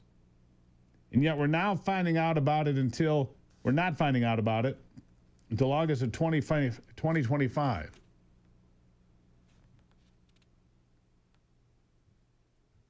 That in of itself is a problem. There you go. Here's a big win for Donald Trump. This is a big win. Mexico is going to extradite 26 cartel leaders. The drug cartel leaders are coming to America, and not the way they'd like to. They're not coming for vacation. Mexico handing over 26 top cartel leaders in the United States this week in a deal with the Trump administration. The cartel figures were scheduled to fly to the U.S. on Tuesday. If they're here, we don't know yet, but this is what I do have. Today is the latest example of the Trump administration's historic efforts to dismantle cartels and foreign terrorist organizations. These 26 men have all played a role in bringing violence and drugs to American shores under this Department of Justice. They will face severe consequences for their crimes against this country. We're grateful to President Sheinbaum and the Mexican government for their collaboration in this matter. Abigail Gonzalez Valencia, leader of the Los Cuinas cartel, aligned with the notorious Jalisco New Generation cartel, and Roberto Salazar, who is accused of participating in the 2008 killing of a Los Angeles sheriff's deputy, among those being handed over to the United States. These are big developments. Big developments. These cartels have been designated as terrorist organizations. Mexico's Attorney General's office and Security Ministry confirmed the men being handed over, saying the deal was made after the U.S. Justice Department said it wouldn't seek the death penalty for any of them. We'll let them live in a hole somewhere, but we won't kill them. It's part of this focus on border security, attempts to crack down on Mexican cartels that send drugs across the border.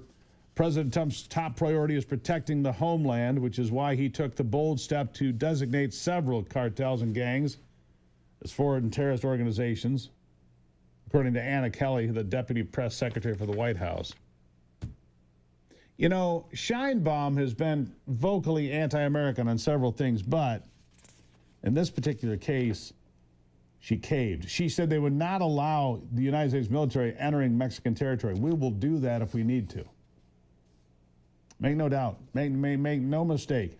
The United States military, under the cover of darkness, whether it's Army Rangers or whomever it might be, will go into Mexico if that's what needs to happen.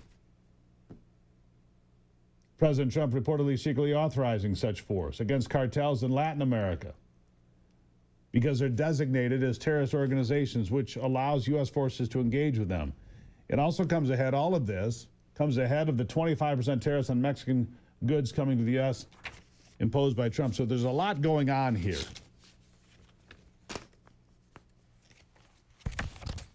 There's a lot going on here. And that's the way it is. Let's see here. This part of the program brought to you by my friends at PureVet. PureVet is an opportunity for veterans. If you're a veteran or you know a veteran and you want to get them into business, this is a chance you've not otherwise had. PureClean is a national restoration company with hundreds of offices around this country, and they have this opportunity for PureVet, which puts veterans at the front of the line to get a franchise at a reduced rate and get special training and everything else. PureVet.com. PureVet.com, the place to find out more. Yeah, you'll be glad you did that. Also today, we're going to talk about the Democrats returning to Texas. It looks like the redistricting is going to happen. That's coming up as they can't hold out forever, and they can only hide behind Pritzker. He's losing weight, by the way. They can only hide behind him for so long. That's a fact. We'll take a break and be back. When we come back, we're going to take a long cleansing breath with Ron Rademacher on the Michigan back roads. Don't go anywhere.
He's so deep in the woods.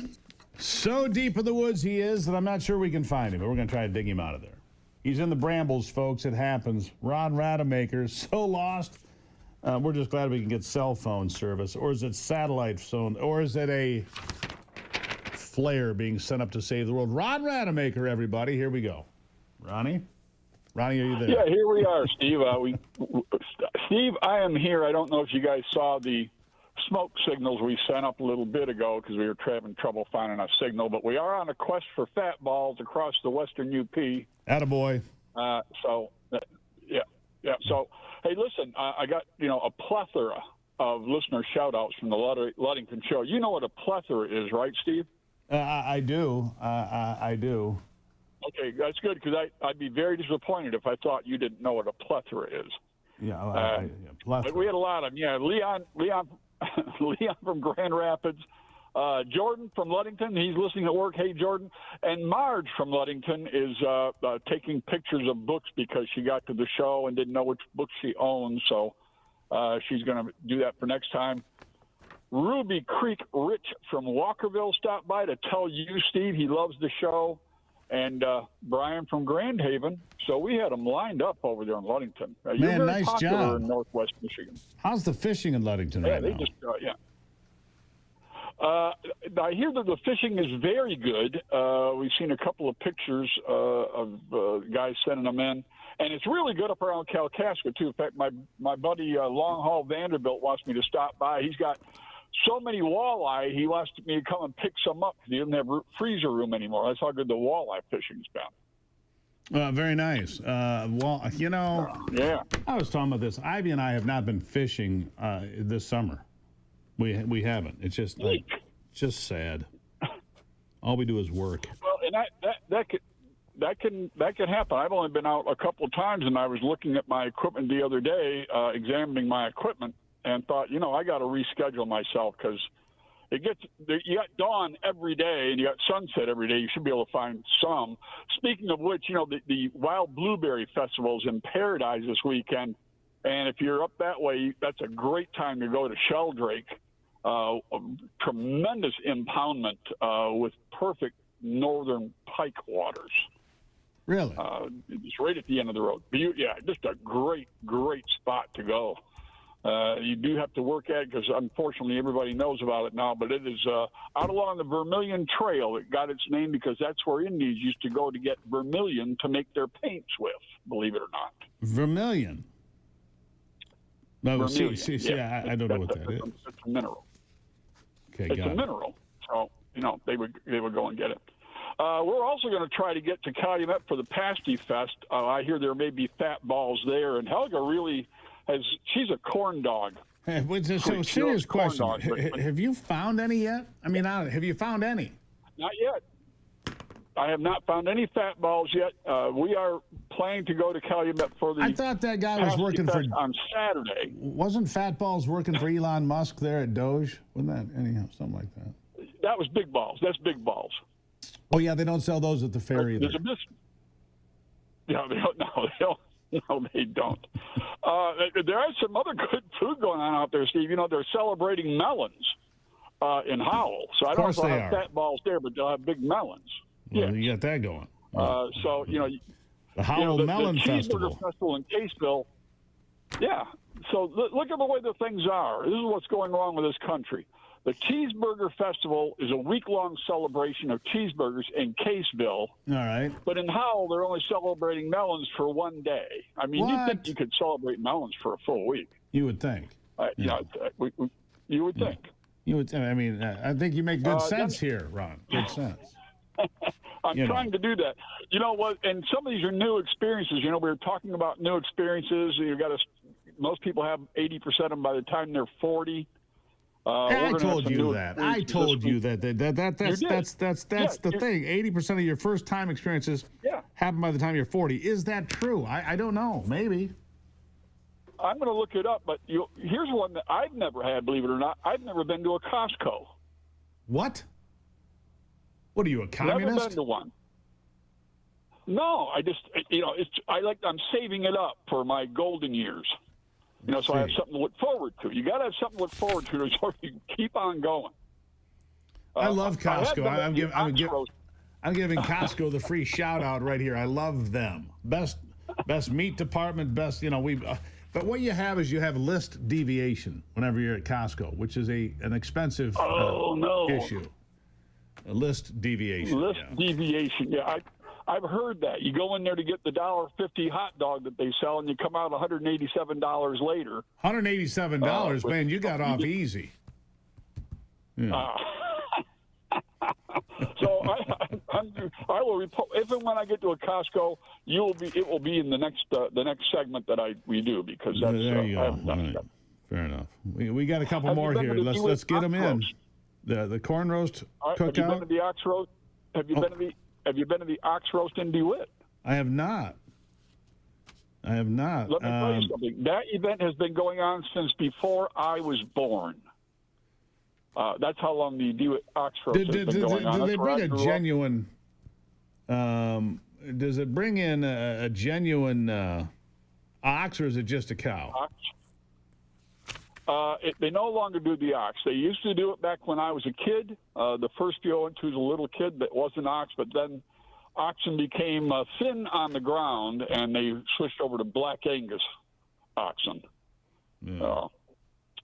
And if you like, hey, listen, Steve, if you like, I know we got one more. If you like corn on the cob, they're at the annual corn roast cookout at the Historical Museum in Petoskey is this Saturday. I love Petoskey, but I won't be there this Saturday. I'm sad to say it. But for all the folks, Leon, Jordan, Marge, Ruby Creek, Rich, we love all you people. Brian, love all you people. Greatly appreciate it. Whenever possible, do shout at Ron. I mean, that's kind of my just from MichiganBackroads.com, MichiganBackroads.com, MichiganBackroads.com. You're Ron Rademacher. Yeah, like that.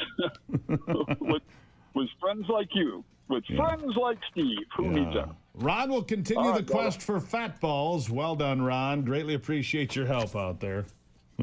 Send up a flare when you find them. All right, that's it. We'll be right back.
All right, so you hear me complain a lot, about internet service. You know why? Because my internet service is suspect here. But I have great news. Great news today. For all of you sufferers of wow anxiety, wow angst, wow disappointment, wow is changing hands, going to be taken private by the Digital Bridge Group and Crestview Partners in a $1.5 billion transaction. WOW stands for Wide Open West, by the way. It's a service here in Michigan, and it's, well, I'm not particularly impressed with the way they do things many days, but it has been announced that it has entered into a definitive agreement under which affiliated investment funds of Digital Bridge and Crestview will acquire all of the outstanding shares of common stock of WOW, not already owned by Crestview and its affiliates, for $5.20 per share in an all-cash transaction with an enterprise value of approximately $1.5 billion. Crestview is WOW's largest stockholder, agreed to roll over all of the shares of WOW common stock that they own. The price represents a premium of 37.2% to the unaffected price of $3.79.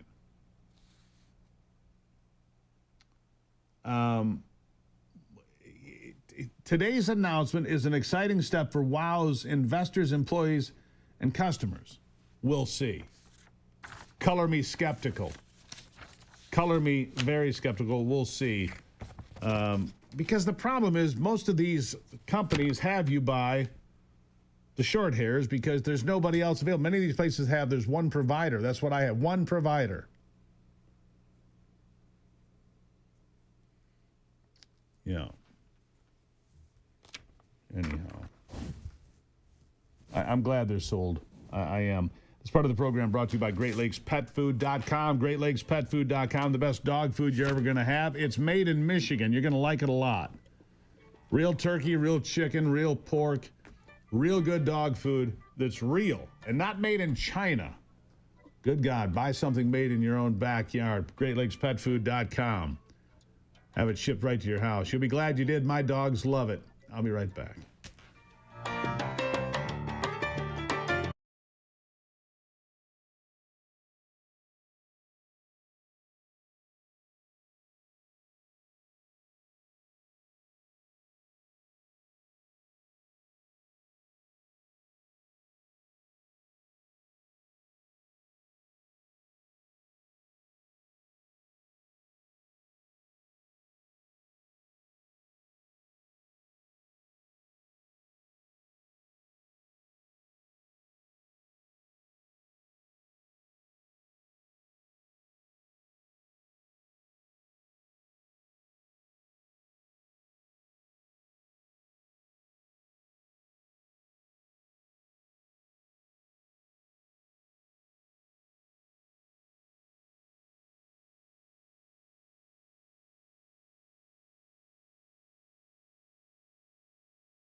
All right.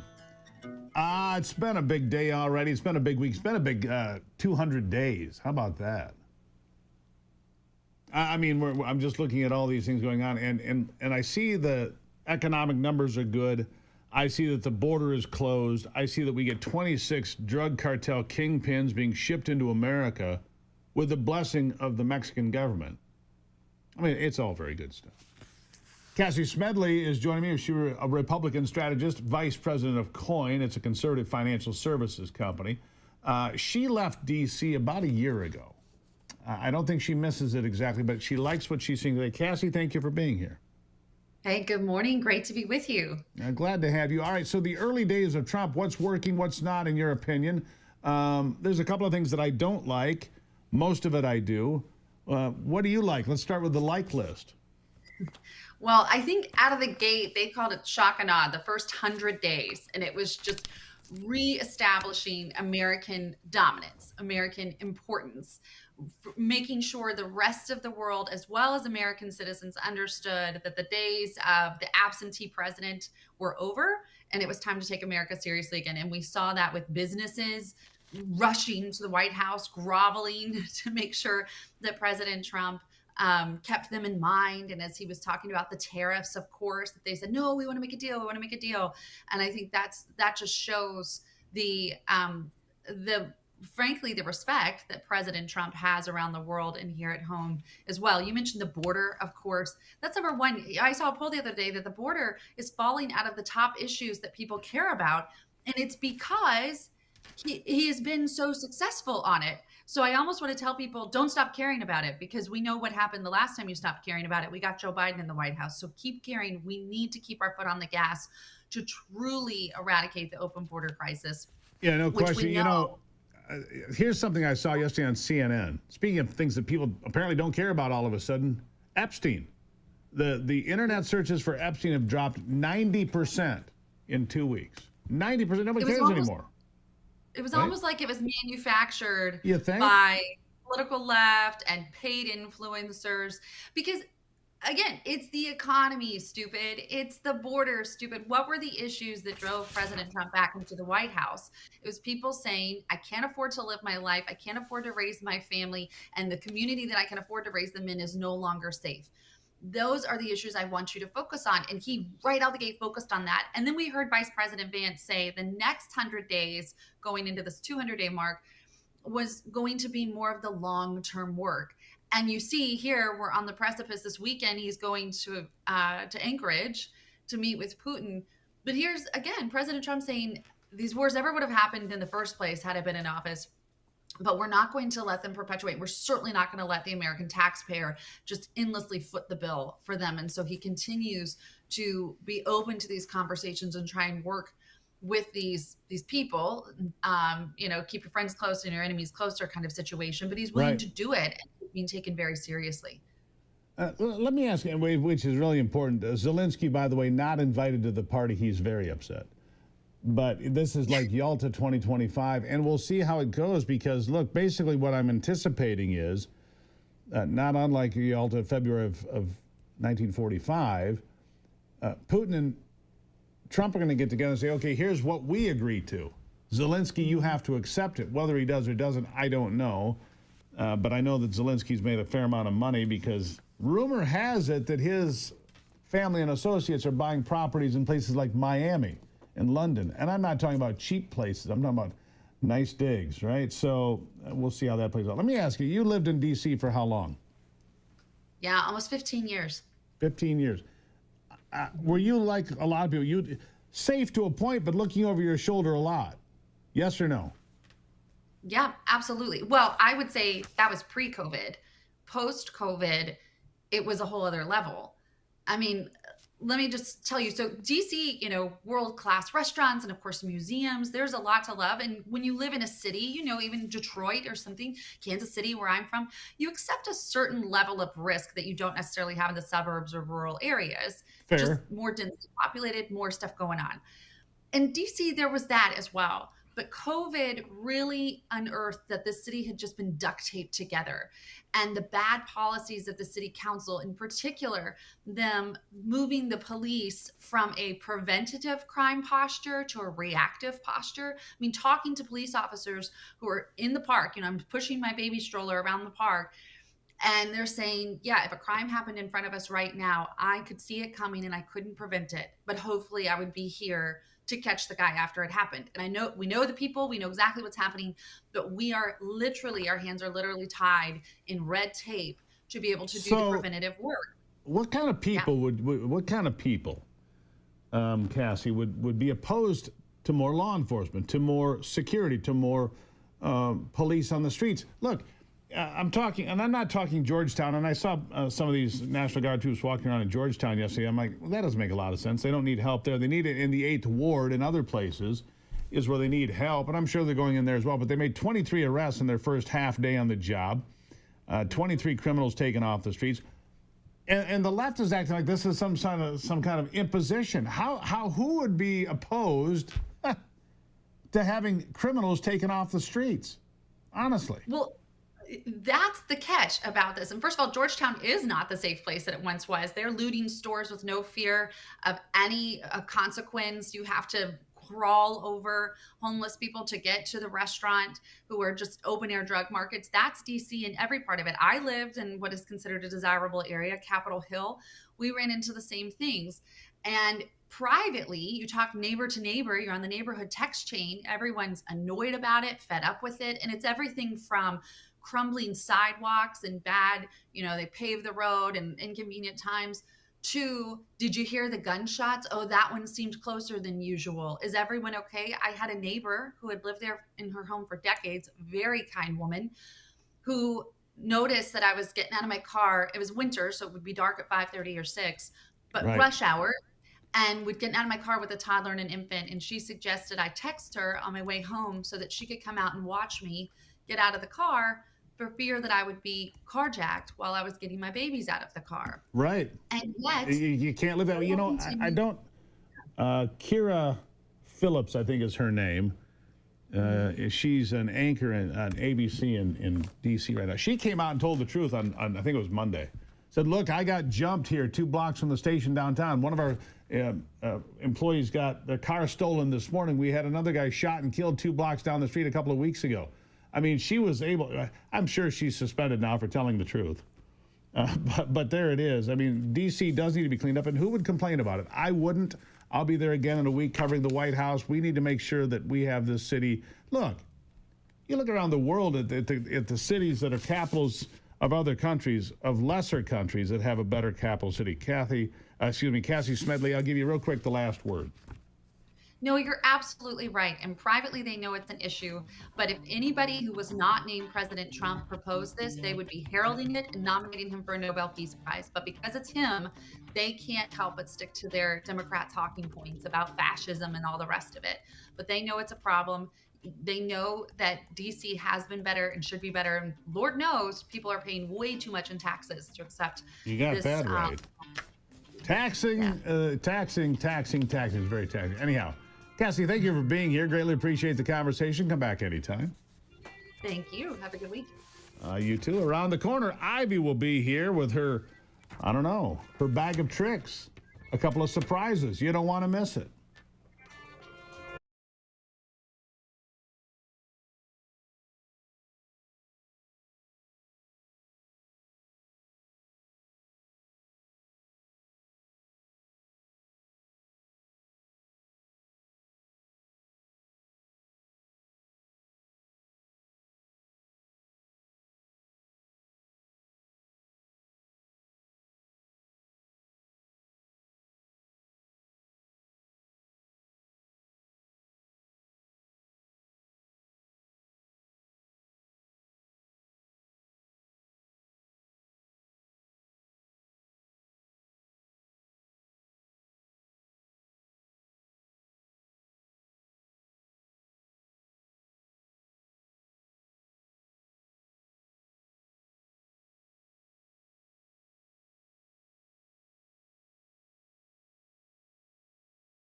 So much going on. Obviously, the week's going to end with a big flight to Alaska, Anchorage, I guess, but I'm not really sure about the details. We're still waiting for specific details on where Putin and Trump will get together. Zelensky will not be invited to the party, but something tells me he'll just show up. You know, he'll just fly in and try to be fly in the ointment because he wants nothing to do with it. Anyhow, all that and so much more going on. Ivy is with me now. Ivy, how are you? Good morning, Steve. I'm well, thank you. Good. What's on your mind? I ran into this post by Libs of TikTok. I don't know if any of you out there follow her. I but follow her every day. She's great. And she actually, there's this whistleblower, Melissa Moorman, an employee of Kentucky Transportation Cabinet. And she was fired after she blew the whistle on a scheme to give drivers licenses to illegal aliens at $200 each under the table. So I have about a minute and 20-second bite here, Anthony. Let's play it. The state didn't want this out. Fraud inside Kentucky's transportation cabinet. Licenses issued without a driver's test. It is an ongoing WDRB investigation, and tonight we hear from a whistleblower who says coworkers used her login to pull off this scheme. Employees were being paid underneath the table. They say sometimes I need to let my supervisor know about it. truth hurts. Did you ever think that this would cost you your job? No. And for Melissa Moorman, I was angry for a long time. this is one of those. It hurts me that I'm talking about this and I actually like where I was working at. Times. I came into the office that day, my computer was shut down. I was told to go to the front door. Detectives came in, they interviewed me. That was it. Moorman says she was fired 3 months after she sent this letter to the Kentucky Transportation Cabinet, blowing the whistle that workers at the NIA Center licensing branch were selling driver's licenses under the table to people who never took the driver's test. Undocumented workers. How did it work? What was going on? The undocumented workers would come into the office in groups. They would provide them either permits or driver's license illegally. So they will bypass without even taking the test. How much? $200 a person. Up to 5 times a day, she says. Was this an everyday thing? Unbelievable. Almost, yes. Every day. So illegal aliens are coming in. Oh, you have no right to have a driver's license. Get $200. Here's your... Yeah. And then she got so fired. they don't know the laws. They haven't passed the driver's test. And she does the right thing and she gets fired. She gets fired. I bet that's going to be a juicy lawsuit. Yeah. But the bigger concern is who's on the road? Who's on the road? Right. Wow. Oh my goodness. Like unbelievable. And if this is happening in Kentucky, I think we talked about this is happening in Florida. And just more and more and more people, I think, are getting emboldened to come up and say, hey, these things are happening. I'm seeing them. It's wrong. Yeah, here's my question, though. It's dangerous. So you're in one of these offices. We've been in the DMV here in Florida, wherever. I've had driver's licenses in several states. They're all legal. You go in, you have your picture taken, you have to have documentation of who you are. How do they issue a driver's license without something in the computer setting off a flag? Saying, wait a second, this doesn't add up. I mean, how do you... Well, I think they're falsified documents and, falsified birth certificates and things like that. And everybody in the office is in on it because this one woman complains and... I mean, you go into a... so they, I don't know if you caught it there, but she said it was like 5 or 6 times a day that this would happen. So, I mean, hey, that's our start like... Is that per person or total for the whole office? Do they put it in a tip jar like waiters and waitresses and split it up at the end of the day? I want to know what's happening here. Well, and $1,000 a day to look the other way and give someone a driver's license. Ugh. I mean, unbelievable. Yeah. So who got licenses that should not have had them now or ever? And then when that person kills someone on the road because they don't know the laws or they don't have experience, and then who actually gets to be held accountable? Is it that person at the DMV who gave it to them? There's a good question. So if somebody at the DMV took $200 and gave out a bogus driver's license, and the person that gets the bogus driver's license then goes and violates the law, runs a stop sign, whatever happens, kills somebody. Isn't that person at the DMV then responsible for, I would think, for at least manslaughter? Yeah, culpability there because that person should have never have had a driver's license to begin with. And how they then got the driver's license is on the person who provided it to them knowingly. And so I hope that there's and for money. investigation. I hope that there's an investigation that's going to come from this. I'm sure there is. But people do need to be held accountable there. Speaking of this, I am a big fan of Elon Musk's underground tunnels with the Teslas. They're quite cool. Like in Vegas. In Vegas. And we're actually heading to Vegas here in a few weeks to go spend some time with our kids and go to some concerts. Yeah. And interesting, what do you think would be one of the biggest sellers at the Sphere? What do you mean, one of the biggest what shows? is the biggest, most popular shows? We're going to see the Eagles. I think they're pretty popular. Honestly, one of the biggest bands of all time. Which I'm very excited about, by the way. I am excited about, and it'll be the last concert they do this year. And anytime they do their last concert, it could be their last concert. Wouldn't that be something when we saw the Eagles do their last concert ever? Well, it does seem, a lot of people are in that age group. Yeah, so what's popular? Wizard of Oz. Really? Selling 120,000 tickets just in this year. Really? 120,000 tickets. And I've heard for Wizard of Oz screenings. Yeah, people that go to the Sphere just rave about it. Yeah, I've seen some videos. The problem is, they said it's distracting away from the band on the stage because there's so much going on in the Sphere. Yeah, right. So, I don't know. I'm looking forward to it. I think it's pretty incredible. We were there. I was there for a conference a couple of years ago when they were building it, and then again we were there a few times since, and it's just an incredible thing to see. Yeah, I'm very excited about it. Me too. It should be fun. Heading there and checking it out. But one last thing also, I think I've mentioned this before, but for those of you who are traveling, still coming to the end of the summer, be careful at the beaches. That Vibrio vulnificus. That flesh-eating bacteria. Oh, the flesh-eating bacteria. Don't bring that home. Mom won't like it. Yeah. Neither will you, because your leg or arm could be amputated if it gets in. Or your leg, or wait. Be aware. Something be more safe. critical could be. Oh my God. Oh, let's see. Love you, Ivy. Thank you. Love you. Thank you.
All right, so I had Air's Basement Systems coming out to do a. You ever seen this done, Anthony? Where you got like the house down the street where the fire was. The concrete steps are like, and they can somehow like put air bladders or something. They raise them up. Yeah, make them. It's pretty cool. Right. Well, I had to cancel that appointment. Why? Because they got this podcast you were telling me about. Well, what is it called? Oh, something society. I can tell you. Determined Society. Determined Society. That's just one. Apparently, I'm doing the guy who was on with us here earlier. I'm on his podcast today too. Peter McElvenna, host of Hearts of Oak. It's a UK podcast. Apparently, that's a big one. And then I'm doing this one. Yeah, you got 150 more of them too. Apparently. That we haven't told you about. We're podcasting monsters here today, which is, look, I like it. In order to, here's the thing that's different about us, Anthony, and we talk about this some. We're not in New York. We're not in D.C. I mean, I go there and we visit, and I cover the White House every couple of months for a week or two. But we come to you from the heart of the country. And so we're not inundated with the talking points of D.C. or New York. We're not in the media capitals like that. We're out here on our own. And I think that we have a better representation of the country at large by doing this than just being in the same place as everybody else. And I do think that makes us different. Anthony, for example, has apparently adopted a groundhog. I just learned this. He has a pet groundhog. His name is Abraham. Abraham, the groundhog. He comes from traditional Mormonism. Yeah, right. Well, that's cool. Yeah. So he has how many wives? We'll get to that later. Anyhow, he's living in Anthony's backyard. He said, should I keep him? Why not? Doesn't do any harm. In some places they do harm. They do no harm there. Just a guy to say hi to. He'll probably be eaten out of your hand before summer's over. Yeah. There you have it. Anyhow, the podcast, everything else, make sure you go to Truth, X, Facebook, all of those places. Hit the like button. Appreciate it. You can watch us live every day on YouTube. That seems to be the best place for everybody. So fight the good fight. Keep the faith. God bless America. I'm Steve Gruber. This, of course, is the Steve Gruber Show. And remember, as you travel, only you can save America.